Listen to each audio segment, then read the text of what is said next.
And it's so interesting because this is the first August where I really saw how I was being called to more. Literally on the first of the month, we got a phone call that just rocked our world.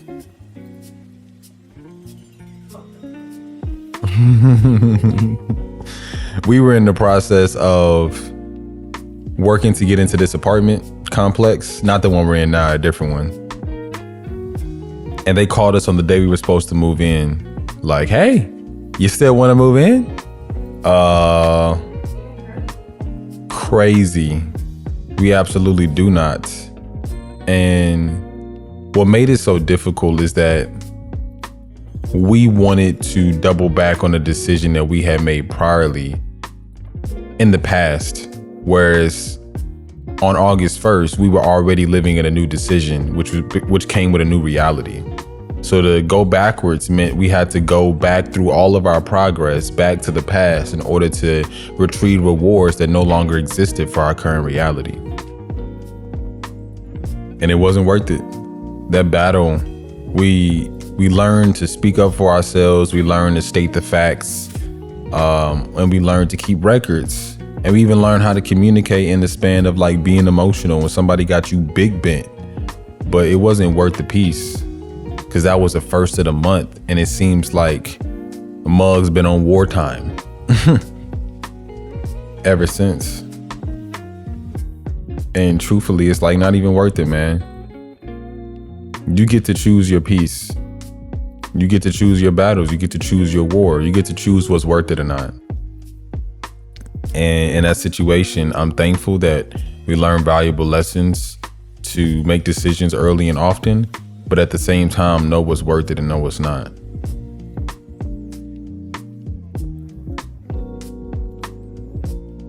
So now here we are in our home, and very thankful we didn't decide to go down that route because we would have been unhappy, to say the least. And at least here, we given our chance to be happy and healthy in our new home.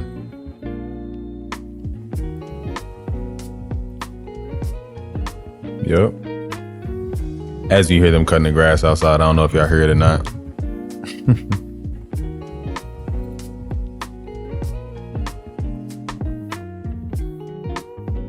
Yeah, I've been learning a lot about myself in this period as well.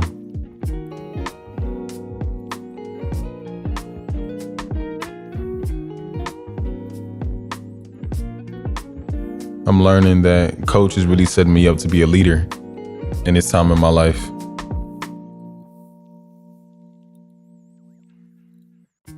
By leading myself first, I'm learning a lot about management and managing myself and managing my time, managing my energy, managing my resources, managing all of that, man. And it really has put me in the position to change my life for the better.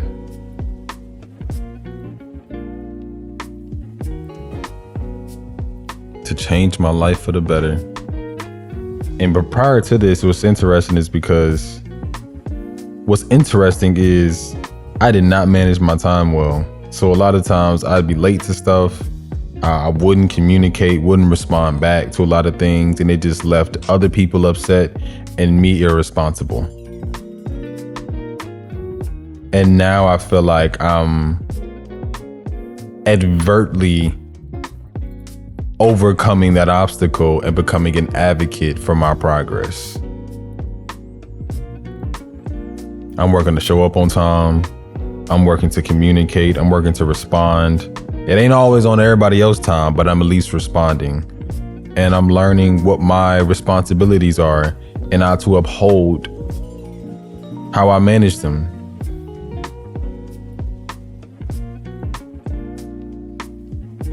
And this isn't like a complete thought of like I came here and I knew exactly what I wanted to share and how I wanted to share it. I just want to document it real time. And we woke up a little bit ago and I was like, why not record exactly what's beaming and streaming through my mind as we speak?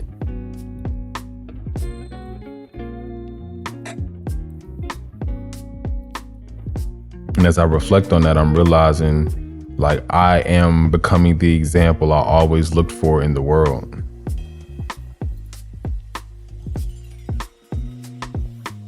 Sometimes it frustrates me. Sometimes it's upsetting. Sometimes it's annoying. Sometimes it tests your patience. Sometimes it's stressful. But it's like, who else is going to show me how to be me more than me?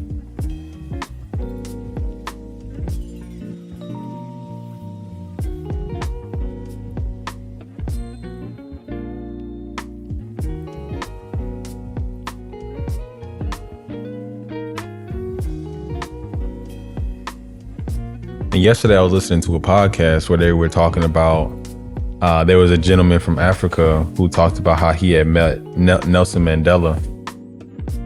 And they were talking about his story a little bit. And they said that when he was on the DEATH penalty, how they asked if he had any last words, basically. And he had wrote a speech. How he basically wasn't for white supremacy and he wasn't for black supremacy. He was for equality across the board for all Africans. And towards the end of this speech, he said it was a notion and a mission he was willing to live for, and that he was also willing to pass for. And there was someone that was reading it for Nelson Mandela on behalf of him to the judge. And that person just injected 3 words that changed the trajectory of his future. But if necessary, he's willing to DIE for it. He wants to live for the mission, but if necessary, he's willing to pass for it. And the reason those 3 words, and I could be misquoting it, so please forgive me. The reason those 3 words changed the trajectory of it, because it showed the true value of his character. That this man was willing to stand for something that most people don't even speak up against. But not only was he willing to speak up against it, he was also willing to lay down and rest for the entirety of his existence for something he truly did believe in. That he did know in his heart was the right thing to do. And the right thing to be. And it's just something about when people are so committed to their core, to their mission, to their code, that not even life can shake them from that. Not even death can shake them from that. It goes beyond human power. That's God power at that point.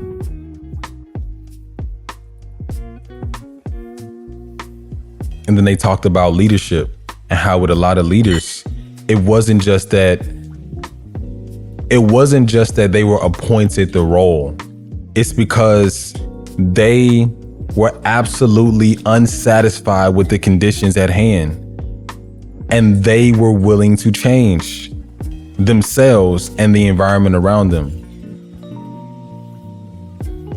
They were so unsatisfied with the conditions, they decided to do something about it. And it wasn't just going and complaining to other people to fix it. They were changing the minds, the hearts, and the homes of the people around them. And then in that change bred a revolution to where they all came together to then rally around that change. And in that same interview, he talked about Dr. Martin Luther King Jr. and that it was more so the energy that he embodied, that the people around him felt like they could do more, be more, and have more in his presence. So they said that after he passed, they still carried on a lot of that energy because it now became cultivated inside of them as well. He challenged the status quo, not just for their opposers, but also for their allies. And I'm speaking on this very loosely. This isn't to get all in the weed of the details, but it's the principle. To ask ourselves, where in our lives have we been satisfied with the same status quo? And where in our lives is it calling for us to change?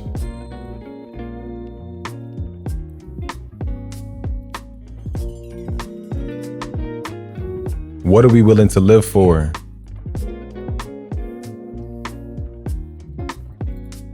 And what are we willing to fly for?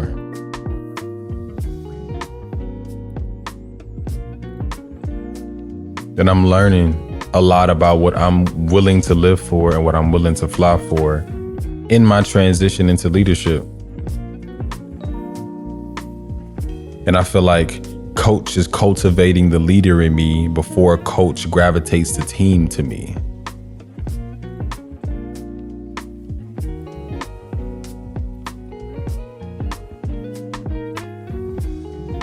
Because me and T, man, we got masterful ideas.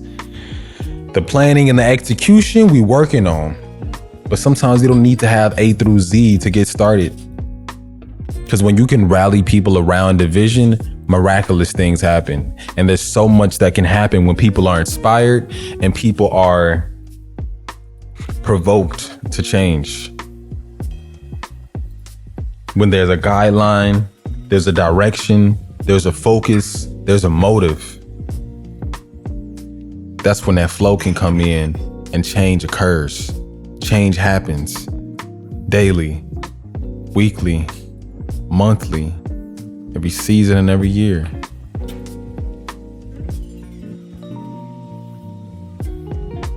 So my question to you is, what do you want to change?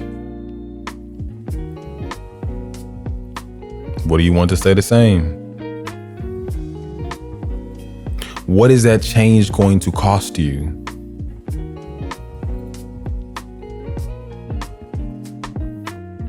And where in that change will you keep your values true? Because the definition of your values may change. But those values that are true to your heart, true to your core, at least for me, that's what I want to stay the same.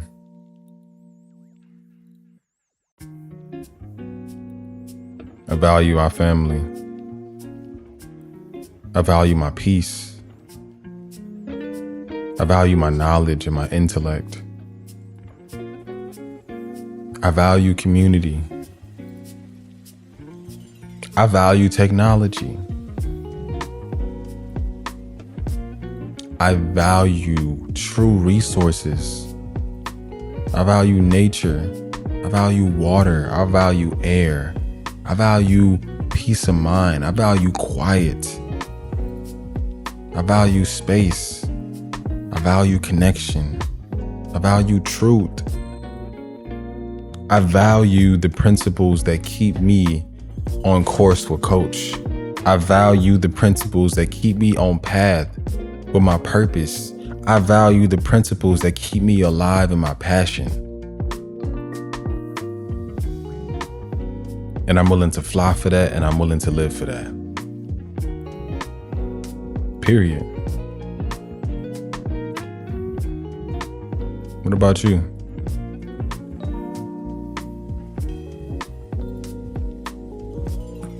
Peace.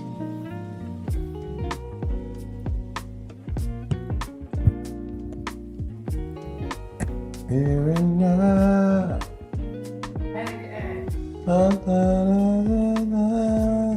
Why are you being dramatic?